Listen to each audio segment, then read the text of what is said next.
Sometimes I sit back and I think about how weird it actually was to grow up with the internet and growing up chronically online as a kid. As a kid, my parents really never monitored what I was doing on there, which honestly probably explains a lot. Now, I like to think for the most part, I had a pretty damn good childhood. I had friends that I would hang out with and leave my house at like 10 a.m. and, wouldn't return until dinner time. But a lot of it is also from spending a lot of time online. And I'd say, outside of my parents, the online world is a big reason of who I am and how it shaped me to who I am today. So today, I am talking about what it was like to grow up online. The good, the cursed, and why I was allowed to have a Facebook at the ripe age of 9. Now, there are a few things that stick out to me about my early days of the internet, and those are worms, pinball, roller coaster tycoon, and MySpace. Outside of MySpace, these games weren't necessarily on the internet, but, it's the earliest memories I have of, being on a computer or being introduced to the internet of some sort. Growing up, my parents had this old clunky looking computer that when you started it up, it sounded like the THX intro. And anytime I was bored or wasn't playing with friends, the little I had at the time, I was on the computer playing these games. Looking back at it now, I guess I was this version of an iPad kid, which would explain a lot, again. I have fond memories of these games. They kind of give me that nostalgic feeling even when talking about it now. I would rotate through these games and, they would have me mesmerized for hours. And these games really taught me life lessons. Roller Coaster Tycoon taught me about economics, architecture, and how to low-key be a supervillain. If you never trapped your park guests in, a never-ending maze, or, build a death roller coaster for them, did you ever really play the game? Pinball was my way to pass by the time, when I was waiting for, anything. We either waiting for my parents to, get ready for us to go to somewhere, or just waiting to pass by the time. Pinball was, an endless sort of fun for me that I could just play on hours on end. I guess you could say it taught me patience. And worms. This was my introduction to war tactics. I was shooting bullets and rockets at cartoon worms like I was in war myself. It was intense. These games had such a chokehold on me that my mom always loves to tell me a story about how I woke up in the middle of the night, went upstairs to their room to boot up the computer and play these games. Now, like I said, this computer was in their room. So you might know the displeasurement they had when they were woken up by this sound. Then there was MySpace. Now, I did not have a MySpace myself, but my father did. And there would be nights where I would be in the living room on the couch sitting next to my father while he was on his profile. And specifically, what stood out to me is every time my dad went to his profile, he would have this weird dancing gif. I'm sorry, I didn't mean to do that. He would have this weird dancing gif of Spider-Man just, dancing around on his page. And, me being the Spidey fanboy I was at the time, this was the coolest thing to me. Also, I wish I was a bit older to fully understand how MySpace worked, because if I was, I felt like it would have been my favorite social media of the time. If you went to someone's profile, it would autoplay that person's favorite song at the time. You could customize your background of your profile. Apparently, there was like a top 8 friends list that you could, view on your profile as well. Yeah, bro, she basically just cheated on me. Damn, bro. That's messed up. It's fucked up. Hold on, bro. She's calling me. Hello? Oh my gosh. I just checked your top 8 friends list on MySpace. Why am I not Well, I don't know, Jessica. Maybe if you didn't cheat on me, you would be on there. Oh my gosh.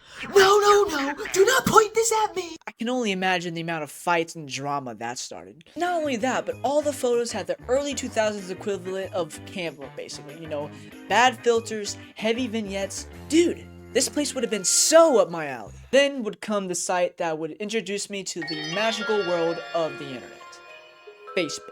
Now, I'm not sure why, but at the ripe age of 9, my mom helped me make a Facebook. Maybe it was to keep in contact with my family. Maybe it was to keep connected with my friends.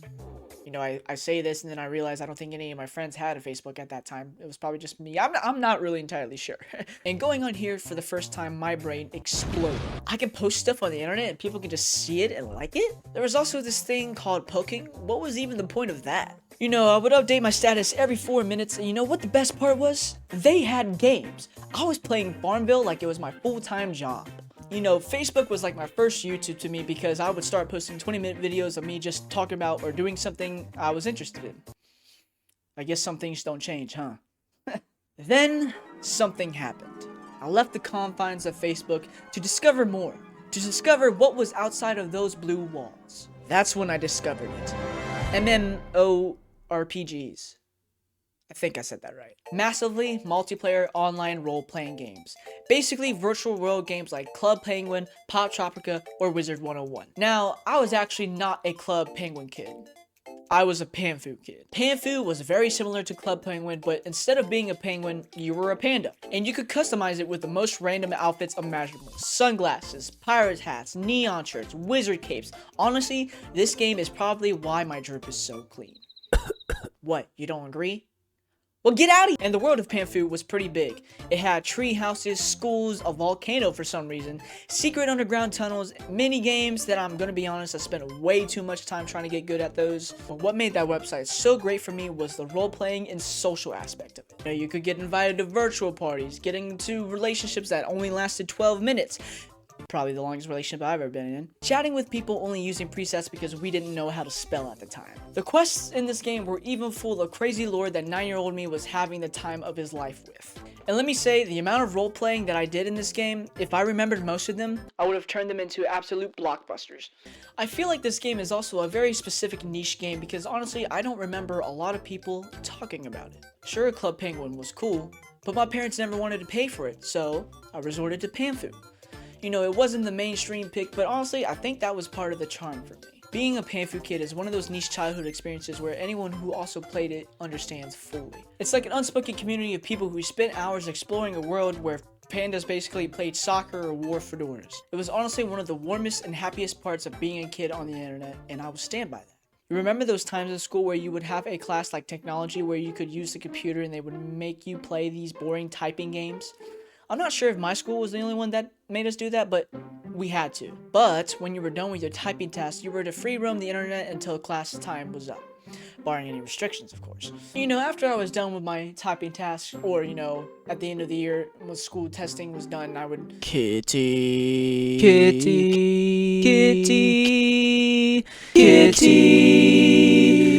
be able to get on the internet. I found something I loved. Something that also changed my little brain again, and that was Flash games. Dude, what are you doing? She's always getting into trouble. I discovered Flash games like Mighty Guy, Raft Wars, but there was one that I became addicted to, and that was Papa's Freezeria. And if you were a kid on the internet, especially going on Miniclip or cool math games, Papa Freezeria was the game, or any Papa game was, the game to go to. Like if you saw the Papa's logo on the game, you knew you were clocking in for a 10-hour shift whether you liked it or not. Before I had any real responsibilities in life, Papa Louie had me running an entire ice cream shop by myself. No training, no coworkers, just me, a blender that sounded like a jet engine, just some vibes. Also, the plot made zero sense, by the way. Papa Louie just hands you the keys to his restaurant and says, "Yeah, kid, I'm going on vacation. Watch the store for me, please." Like, bro, I'm 11. I can barely watch myself. There I was, clocking in every day, either during school or after school, like I was a dedicated employee. I was taking orders, scooping ice cream, mixing it to the precise scientific measurement like I was doing chemistry. Also, the customers? Absolute menaces. They would walk in and order something like, "Hi, I want a medium vanilla swirl with chocolate chips blended to exactly 73%, top it with whipped cream, fudge, cherries, and sprinkle the toppings clockwise. If it's wrong, I'm gonna give you a 2-star rating and you fired." Alright, that might be a little bit over the top, but you get the gist. And this was a stressful game, especially the way the customers treated you, and you being the only employee there for most of the time. But when you got the order right, and you saw the satisfaction on the customer's face, the dopamine hit I would get, I'm still trying to chase that feeling to this day. Papa Frisbee taught me a lot of things. It taught me time management, prioritization, that customers would complain no matter what, and that maybe, just maybe, I shouldn't run a real restaurant. But you never know. But honestly, if Papa Louie came up to me and said, "Hey man, you want your job back?" I'd say absolutely not. Pay me, man. Pay me more than 2 cents an hour. And then here comes YouTube. As a kid, this was another revolutionary site for 9-year-old me. And growing up, I'm pretty sure that I watched more YouTube than I did actually watching actual TV. People these days like to talk about how today's content is rotting this generation's kids' brains, and while I do agree, I don't think what I watched was much better. You see, before all the Let's Players I used to watch, I was the kid who watched all the Fred and Annoying Orange videos. Yes, I was that kid. Mind you, I didn't have headphones at these times, so I'm sure my parents loved coming home from their 9 to 5 hearing stuff like this when they got home. From there, my palette and content grew from videos like Fred and Annoying Orange to Let's Players. And what better game to introduce me to this than Minecraft? I feel like this is a canon event for a lot of us in our lives. You know, that and having a 2-week Minecraft phase with the homies. Now, I don't remember the specific creators I watched playing these Minecraft Let's Plays, but it was also wholesome and relaxing to me to just watch someone back then build stuff, no music, just the sounds, the game. And in fact, I still look for the old Minecraft videos just to feel some nostalgia. But on one cold October night in 2012, you know, I was in a spooky mood, in the Halloween spirit, one might say. I wanted to switch it up from Minecraft videos, so I looked up spooky, scary Let's Plays and found this video. Hello everybody, and welcome to Let's Play Slender. Speaking earlier about canon events, this was definitely one of mine, and one that would define my childhood. Finding Markiplier in the 2012 YouTube horror culture. This was something new. No, this was something different. When clicking on the video, the first thing I saw was a man sitting in the dark room with not so great camera quality recording his reaction. Now at the time, this was another mind-blowing thing to me because all the Minecraft videos I had watched previously only had their voices, but no camera. So seeing someone on camera, like actually watching a human react in real time, blew my mind. It felt like I had unlocked the secret side of YouTube. Like I had found a grown-up forbidden section, except instead of inappropriate stuff, it was just sections of, you know, dudes screaming in the dark of their room, you know, with static coming up to their face, being chased by, you know, a man in a suit, pretty much. But I was hooked instantly. I started watching video after video of not only Markiplier, but other creators who did similar content. A favorite series of mine that came from this, and another thing that just completely blew younger me's mind, were collabs, and the collabs of Markiplier and Yamimash with the Gmod horror maps. And at the time, this seemed like the peak of YouTube. I mean, no way it can get better than this, right?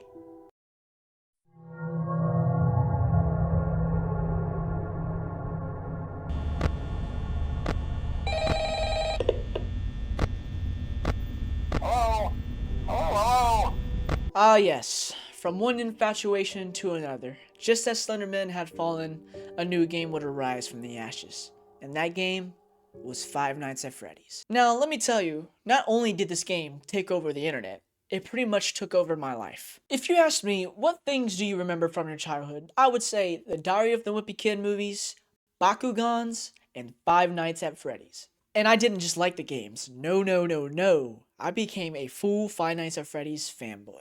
You know, I got so deep in the trenches that I made Five Nights at Freddy's fan accounts on Instagram. You know, I was posting edits, theories, fan art I absolutely did not draw, and overanalyzing every pixel like I was some kind of caffeinated detective trying to solve the murders myself. Scott could upload one slightly blurry picture and the fan base, including me, would turn into FBI agents. To me, this was now the new peak content of YouTube. For me, because my recommended page was filled with nothing but Five Nights at Freddy's. You know, I would watch Markiplier's gameplay, watch MatPat drive himself insane trying to figure out the lore. Channels like Daco, Rusbowski, and 8-Bit Gaming were my guys for any new Five Nights at Freddy's news. No, I knew the release dates, the rumors, the theories, the fan songs, the animations, everything that this community and fan base had to offer. I was in there. My friends were out here doing productive stuff. You know, they were learning how to play sports and, you know, learning how to socialize, talk to girls. And there was me, who was too worried about when the next Five Nights at Freddy's game was going to come out. We are not the same. This era made the internet feel alive. Like every night something new would drop and the whole community would explode. It wasn't just fandom, it was a movement. And I was definitely way too deep into it. Now, Five Nights at Freddy's wasn't the only thing I watched. You know, I also watched Happy Wheel videos, GTA 5 online videos, people doing the Ice Bucket Challenge. I could list everything, but, you know, we would be here all day. And, you know, life was great. You know, I would get home from school, sit down, watch these videos, unwillingly get an ad about a guy in his garage with a Lamborghini talking about knowledge from time to time. And it was a weird thing. But you know what I like it sticks out to me. And honestly, when you zoom out, you start to realize that the internet just didn't shape me. It shaped a whole generation. Now me, personally, I was blessed. You know, I grew up with great parents, a solid home, people who cared about and what I watched and what I was doing. But as I got older, I also saw the other side. Kids who didn't have that. Kids who found their comfort, their humor, their role models, their communities online instead of at home. For some people, YouTubers weren't just creators. They were basically the role models people were looking for that they didn't have in their own lives. The ones who made them laugh, distracted them, gave them something to feel connected to. And the internet became this giant living room where everyone was invited. You had Minecraft servers, Reddit forums, fan accounts, comment sections. All these weird little online spaces became the digital neighborhoods we all grew up in. And it didn't matter where you lived, who you were, or what your life was like. You could always log in and feel like you belonged to something bigger. And there's a lot of beauty in that. A lot of people survived tough childhoods because they found friendship and comfort online. People found their interests, their passions, their personalities. The internet gave a lot of kids the freedom to explore who they were without judgment. But with that being said, there is also a flip side to that. Because growing up online also meant you were exposed to everything, the good and the bad, way too early. You had wholesome communities, but you also had toxic ones.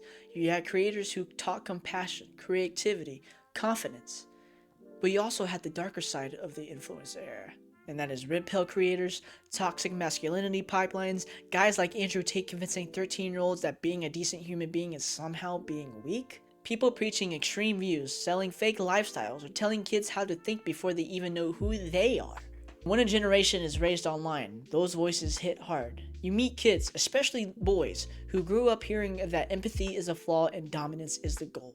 Kids who built their entire worldview off a creator's rant instead of a real-life experience. And that's the scary part. The internet doesn't just show you content, it also shapes you. And when you're young, you don't realize how easily someone can influence you. That's what makes the internet this double-edged sword. It can be a safe place or a dangerous one, a community or a trap, a source of inspiration or misinformation, the thing that helps you grow or the thing that can stunt it. It's both the best teacher we ever had and the worst one. And that's why reflecting on this stuff matters, because it helps me understand why our generation is the way it is. The good, the chaotic, the creative, the confused, and the extremely online. But for me, despite all the weirdness, the cringe faces? But for me, despite all the weirdness, the cringe phases, the animatronic trauma, I wouldn't trade growing up online for anything. It made me who I am. It has shaped me into the creator that I am trying to become. It gave me stories, memories, and experiences that are specific that only people my age would truly understand. And maybe that's the real point of this video. The internet didn't raise a whole generation, it connected one.